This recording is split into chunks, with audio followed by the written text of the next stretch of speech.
Buenas noches, es un gusto saludarlos en Sala de Prensa de Noticias Caracol en vivo, justo después de nuestra emisión central de Noticias Caracol, lo primero la gente. Hoy vamos a estar junto a Pablo Arango. Pablo, buenas noches, ¿cómo está? Hola María Camila, muy buenas noches, gracias por estar con nosotros, a ustedes, a nuestros usuarios conectados a través de Sala de Prensa. Vamos a estar con Pablo hablando de un tema internacional que quizás es la noticia a nivel mundial que acapara las miradas de los gobiernos y de las organizaciones internacionales, ¿por qué no de diferentes, incluso de este hemisferio, por cuenta de esa esperada tregua entre Israel y Hamás, que ha enfrentado, a pesar de ser recibida con celebraciones, unos obstáculos en las últimas horas? Ese es nuestro tema de hoy, porque después de 15 meses de una sangrienta guerra entre Israel y Hamás y más de 46.700 muertos, se alcanza este pacto de 3 puntos que ya vamos a analizar, Pablo, pero que está enfrentando algunos obstáculos. El acuerdo llega tras meses de negociaciones, estaban mediadas por Qatar, también por Estados Unidos y también por otros países. Sin embargo, como dice María Camila, son horas cruciales las que enfrenta este acuerdo, sobre todo por esas condiciones que se han puesto, y vamos a tratar de determinar en este espacio, en Sala de Prensa, qué va a pasar en medio de esta tregua. De aquí al domingo, cuando se hace efectiva, cuando entre en vigencia, más bien para eso nos acompaña un experto. Él es Carlos Patiño, docente universitario de la Universidad Nacional, internacionalista de aquí de la casa. Doctor Patiño, bienvenido a Noticias Caracol en vivo. Hola, buenas tardes, ¿cómo están? Muy bien, un gusto tenerlo nuevamente. Arranquemos, profesor Patiño, explicándolo a los usuarios que nos ven a esta hora, ¿por qué es tan importante este acuerdo alcanzado y cómo lo califica usted? Bueno, digamos que es importante porque hay 15 meses de tragedia realmente muy fuerte, y como ustedes lo anunciaban, son 15 meses de tragedia en los que estamos hablando de más de 50.000 muertos tanto de Israel por el ataque que Hamás ejecutó el 7 de octubre de 2023 contra ciudadanos israelíes y militares y policías israelíes, como los muertos palestinos producto de la respuesta militar contundente de Israel para destruir a Hamás y sobre todo pues para tener un impacto militar muy contundente sobre la estructura de túneles que había construido Hamás alrededor de la Franja de Gaza. En ese contexto, este acuerdo intenta ser un acuerdo importante que haga una tregua, pero quiero aclarar que solo es un acuerdo para una tregua, para un cese al fuego parcial, y no es un proceso de paz definitivo, ni es una ruta definitiva para la construcción de un Estado palestino. Y en ese contexto, pues estamos frente a un acuerdo parcial que de alguna manera aliviaría la tragedia humana que en los últimos,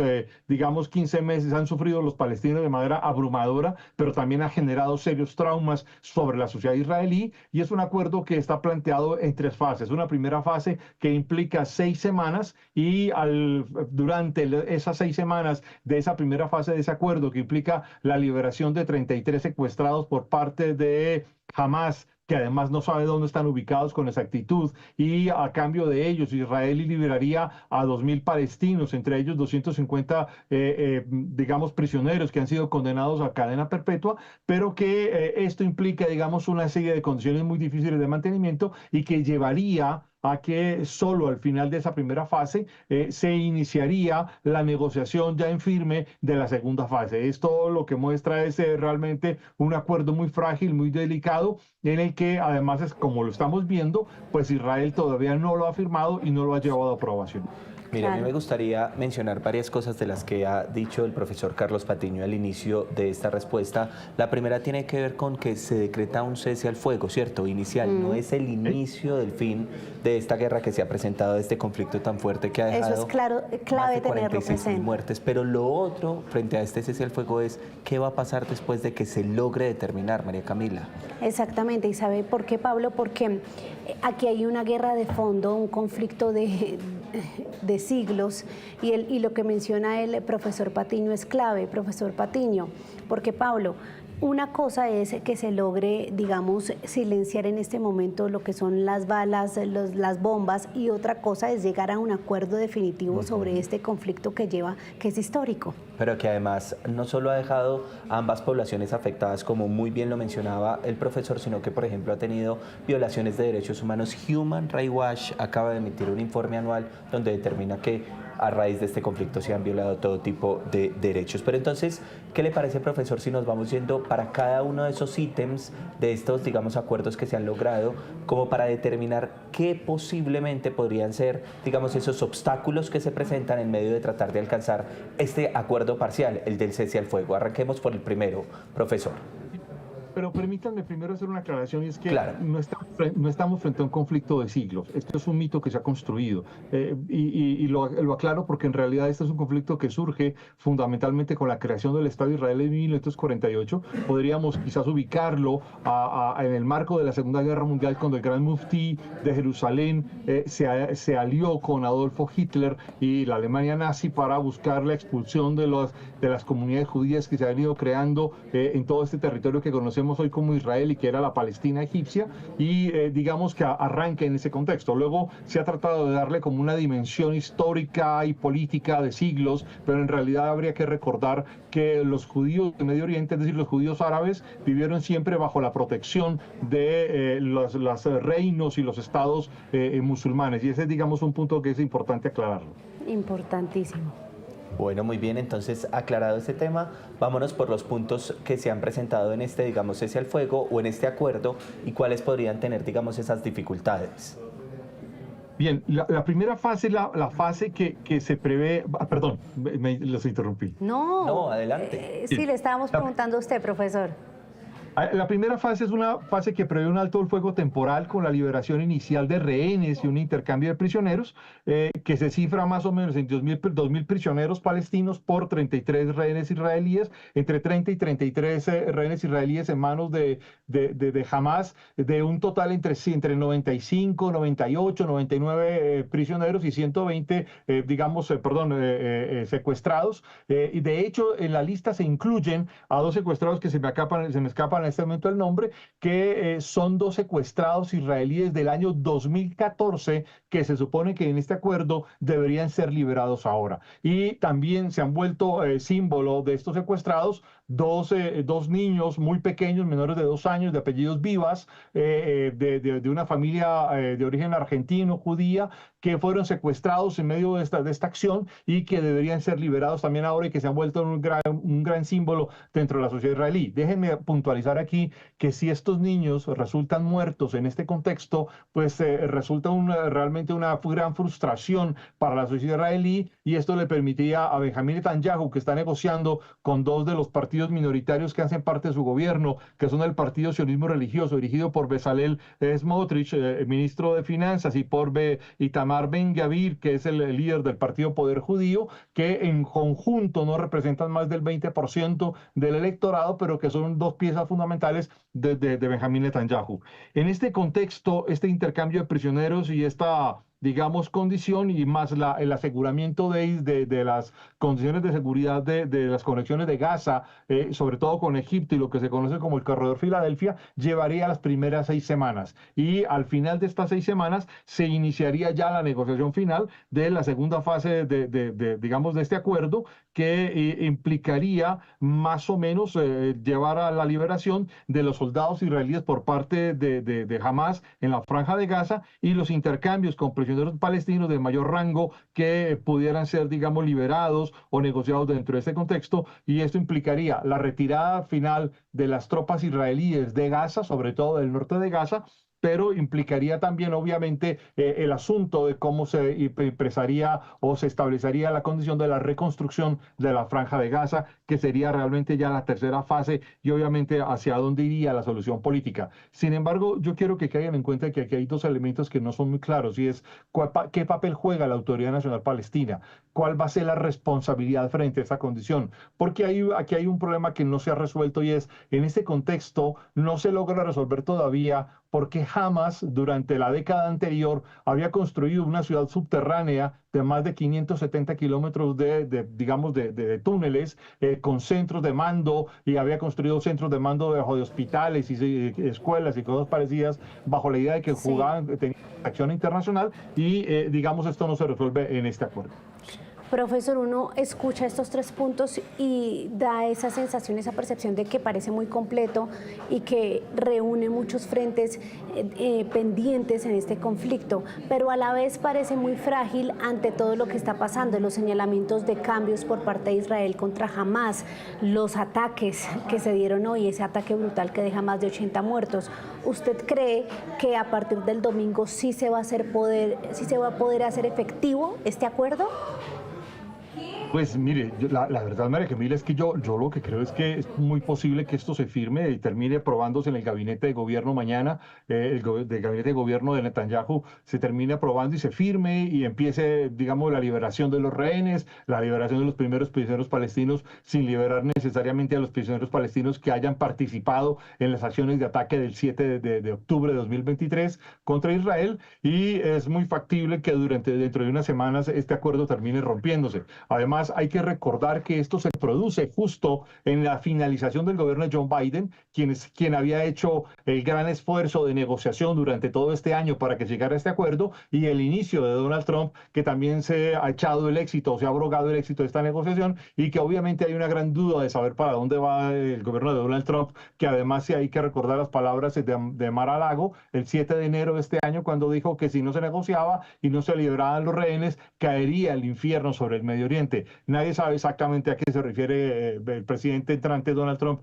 con la palabra infierno en ese contexto. Y sin embargo, aquí hay un problema realmente muy serio, y es de cuáles son los mecanismos o cuáles son las, digamos, relaciones que pueden aparecer en este ámbito de intentar saber o tratar digamos, de delimitar cuáles son esas condiciones de este acuerdo. Sí, eso que menciona el profesor Carlos Patiño, que tiene que ver con el papel que ha tenido Estados Unidos frente a estas negociaciones, este acuerdo y sobre todo esta tregua que se está anunciando, es fundamental, sobre todo por la posición de Donald Trump. Esto último que decía, es decir, ¿cuál podría ser el futuro? Es muy incierto, ¿no?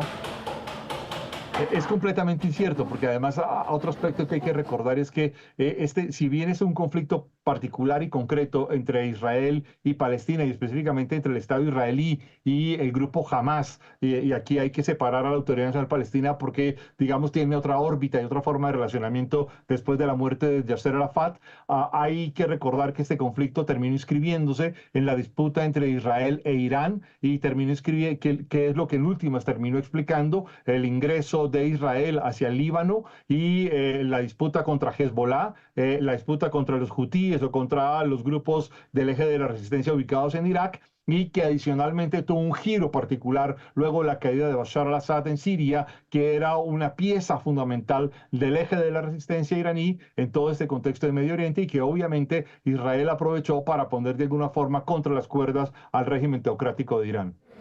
Profesor Patiño, hablemos de la posición o del gran riesgo del ministro Benjamín Netanyahu con este acuerdo, que en parte obedece, o más bien se explica en el retraso que ha tenido el gabinete para aprobar el cese al fuego. ¿Qué es lo que se está jugando Netanyahu aquí, su permanencia en el cargo?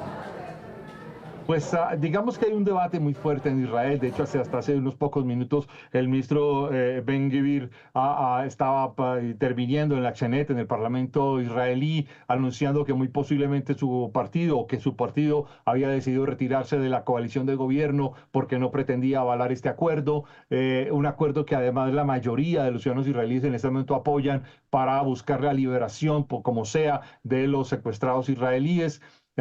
Y en este contexto lo que Benjamín Netanyahu muy seguramente trata de mantener es la coalición de gobierno, y mantener obviamente esta acción y de alguna manera éxito parcial militar que ha tenido Israel frente a esta condición. Ahora, habría que recordar que frente a todo esto hay un hecho también muy importante en términos de seguridad de Israel, y es que la promesa de Netanyahu y su gobierno era acabar con Hamás como estructura político-militar, pero sin embargo en las últimas semanas también ha habido información de alguna manera corroborada de que Hamás ha podido reconstruir gran parte de su estructura de milicianos y ha tenido una gran capacidad de volver a reclutar milicianos en todo este contexto. Y esto pues obviamente es en parte de lo que pone en crisis que se firme o no se firme. El asunto es que en realidad no hay muchas más opciones a firmar este acuerdo. Es decir, en esta coyuntura precisa, en la llegada de Donald Trump al gobierno, en la crisis humanitaria que hay en Gaza en este contexto y que afecta mayoritariamente a los palestinos en este momento, sin olvidar la afectación a los ciudadanos israelíes y la responsabilidad de este ataque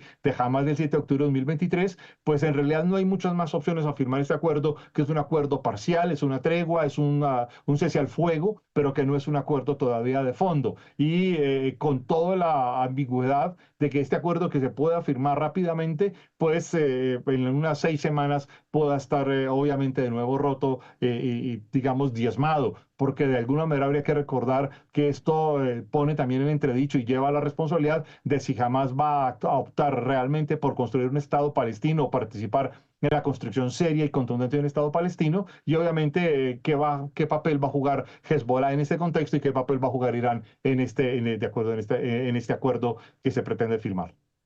Fíjense en lo que él dice del Hamas rearmado, pero también digamos una particularidad, y es la presión también de las familias de los rehenes en Israel, que ejercen esa presión al ministro Benjamín Netanyahu en medio de lo que pasa. Pues, profesor Carlos Patiño, le queremos agradecer mucho por haber estado con nosotros esta noche aquí en Noticias Caracol en Vivo, en Sala de Prensa. A ustedes, muchas gracias. Pablo, son puntos fundamentales que vale la pena analizar, y por eso Sala de Prensa es un espacio fundamental, porque no es simplemente el tema de un cese al fuego. Hay muchas cosas de por medio y muchas dificultades, incluso la confianza entre las partes, que era algo totalmente roto. Y pues sabe usted, Pablo, que el punto de los rehenes, de los 33 rehenes que está dentro de uno de los principales puntos, es otra cosa que no saben cómo van a llegar, si van a cumplir. Entonces hay muchas cosas de por medio. Y para seguir entendiendo entonces esto que está pasando en medio de esta tregua anunciada, presentamos a Manuel Pérez, docente de la Universidad Alberto Hurtado de Chile. Gracias por acompañarnos. Hola, ¿cómo están? Gracias por estar esta noche con nosotros.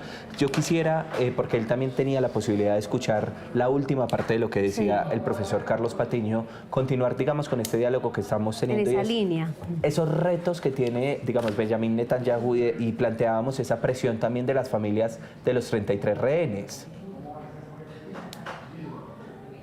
Bueno, Benjamín Netanyahu es un primer ministro muy cuestionado hace ya bastante tiempo. Recordemos que, seguramente ustedes lo cubrieron, había un intento de golpe de Estado por parte de Benjamín Netanyahu al Poder Judicial, a los jueces.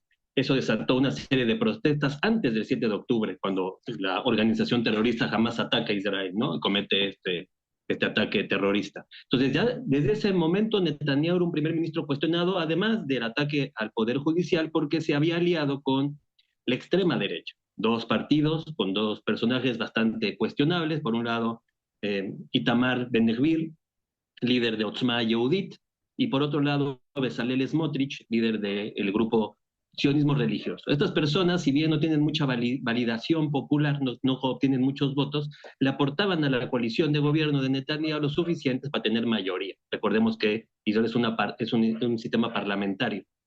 En ese sentido, Netanyahu entonces se alió con la extrema derecha, para la cual no hay negociación con los palestinos, no hay que avanzar al tema de dos estados, y Netanyahu entonces hizo un pacto con el diablo. ¿Por qué? Porque claro, pasa el 7 de octubre, falla terrible de la administración de Netanyahu, una falla de seguridad impresionante, y en ese sentido, del 7 de octubre hasta este momento hemos tenido una coalición de gobierno en Israel que dice hasta la victoria final contra Hamas, hasta que terminemos con Hamas.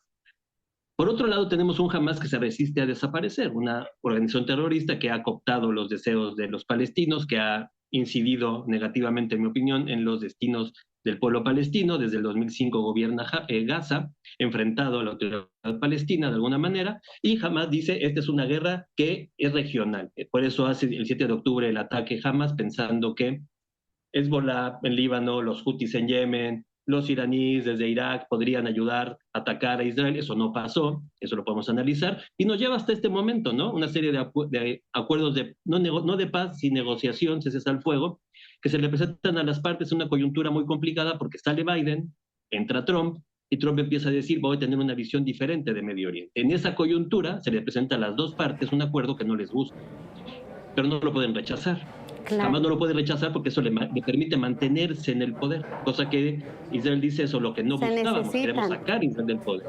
En la guerra las dos partes se Necesitan. necesitan. Doctor Manuel, usted como experto en estos temas de Medio Oriente, quiero saber si coincide con nuestro anterior invitado, el profesor Patiño, que prácticamente concluía que esto es un círculo vicioso. En unas 6 semanas podemos estar de nuevo ante un estallido de la guerra y al ver la cantidad de muertos, de dolor, de afectación, pues se volvería a repetir el círculo vicioso ya sin el componente posiblemente de los rehenes. Pero, dice él, lo más posible es que debido a que de fondo no hay una solución al problema porque no se va a establecer un Estado palestino, pues esto continúe. Bueno, no solo es que exista un Estado palestino, también los liderazgos palestinos tienen que reconocer al Estado de Israel con derecho a existir.